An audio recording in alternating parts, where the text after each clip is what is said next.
I'm Ruth and I just bought this camper van to travel my home country of Scotland after living overseas for the past 12 years. In the previous videos, I shared with you a van tour and also the process of buying this camper van. And in this video, I'll be taking my Campervan Ernie for its first drive and seeing how it can handle both high speeds and high elevation gains. So today I'm going to be taking Ernie the campervan on the main road and drive up to 60 miles per hour, which is the maximum speed limit on the road. And then I'm going to take him on the hilly roads to see if he can handle the high elevation and see how the engine is. After that, I'm going to take Ernie to the local garage and do an oil change and an oil filter change. I'm not sure when the last oil change or oil filter change was. There's no record of it.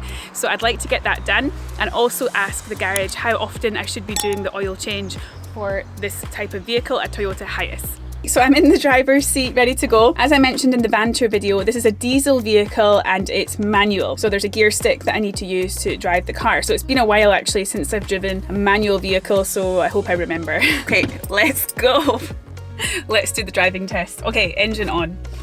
Okay. Oh. Okay. Handbrake. Okay, let's head to the main road now. Oh, it's so fun. Crazy.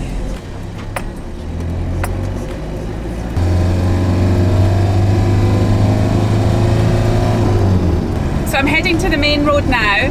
At the moment I'm on what's called a B road and I'm going around 30 miles per hour. So I'm in third gear and this is probably enough for third gear at the moment. Into fourth gear. We're approaching the main road now. There's lots of really fast cars. So hopefully Ernie can reach the same speed as all these other cars. Let's see. So far at 30 miles an hour it's all good. I only went into fourth gear maximum. Okay, we're heading onto the main road now. Okay, come on Ernie. Let's go. Oh, okay, second gear. Oh. Someone overtaking, it must be very slow. We're in third gear now, third gear, 30 miles an hour. Fourth gear. Okay, we're almost at 40 miles per hour now. Feeling good. It feels so far no problems. Easy to drive. Now we're at 50 miles an hour. Going to try fifth gear. Can he reach 60 miles an hour? Oh, come on! The pedal is on the floor. It's not hitting 60. We're not hitting 60. I am going up a hill to be fair.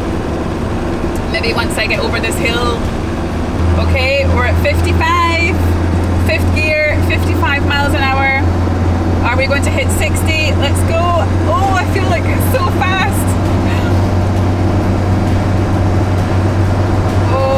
Yes, we're at 60, we're at 60. 60 miles an hour. Okay, so everything feels good.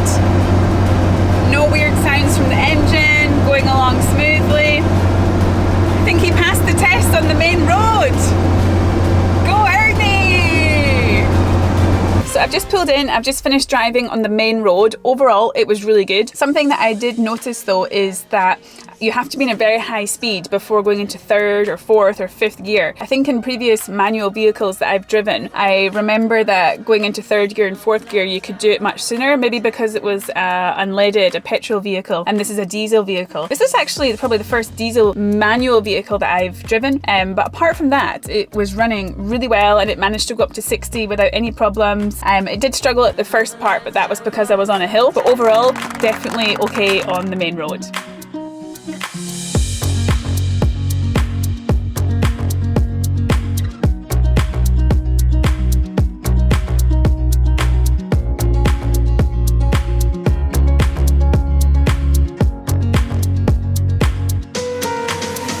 Before I head onto the hilly road, there are a few things that I've noticed since I've been driving back in the UK. So number one is the amount of campervans on the road, like proper big motorhomes.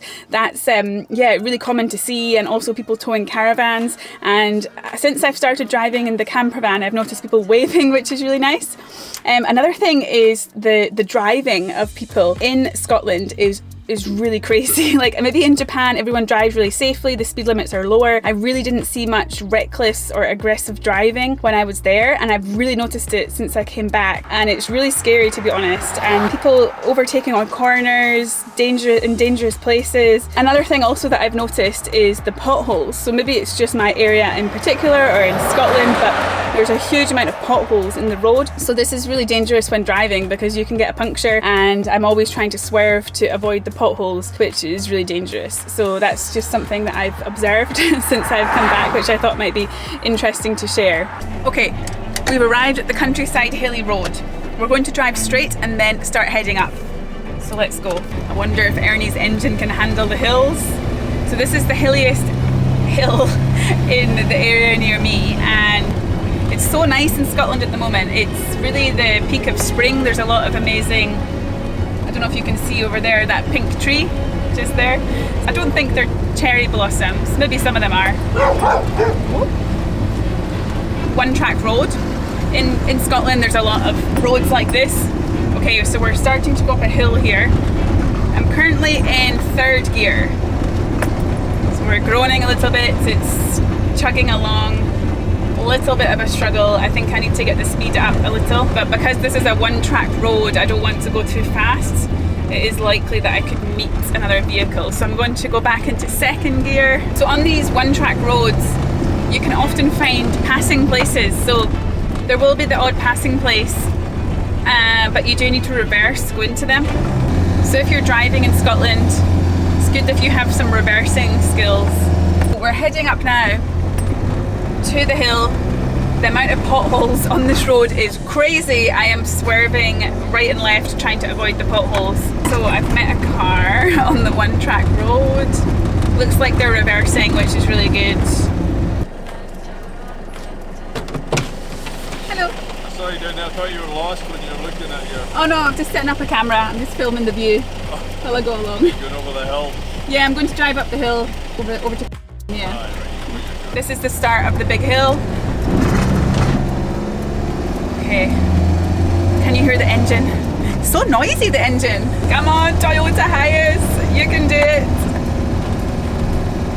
Hope I don't break down up here. There's probably no phone network or signal.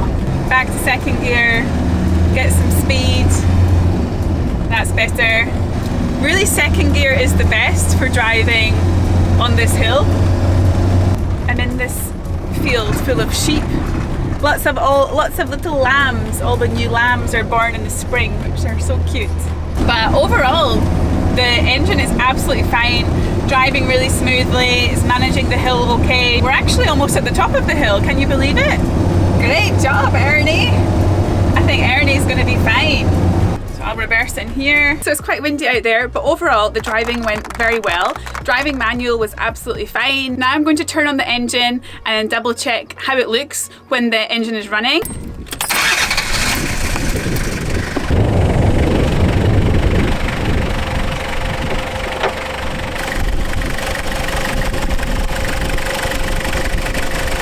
Okay, so everything with the cam belt is running absolutely fine inside the engine, so hopefully you could see that. While I was filming inside the engine, a man came. He thought I'd broken down. He was offering to help me, so that was so nice. So actually earlier I was stopped by somebody who thought I was lost, offering some help, and then somebody noticed me in the distance with the engine and the bonnet open, so they thought that I had broken down. So it's really confirmed to me that people in my local area are very friendly and kind, and even though I'm in the middle of nowhere, someone somewhere spotted me with the bonnet open. So tomorrow morning I'm going to be heading off to the garage to do the oil change and the oil filter, so join me for that and let's see how it goes. I'm very happy with how the van is driving on both main roads and hilly roads. I felt very comfortable driving this size of vehicle, especially with the height and length being larger than a normal car. I know driving a bigger vehicle can be intimidating for some people, and it does take some getting used to. But if you're like me and do feel anxious about driving a big vehicle, I say just go for it. You can only get better with practice. Before I drive this van any long distances, I want to do an oil change and a filter change. So I think it's very important to get that done today. So I've booked into my local garage. I'm going to head there, and they've quoted around £120 for the vehicle. So let's go and check it out. I had to make a booking 4 days in advance for the oil change, and I dropped the campervan at the garage at 10 AM and it was ready to be picked up around 2 hours later. How frequently do you change the oil in your vehicle? Please let me know in the comments.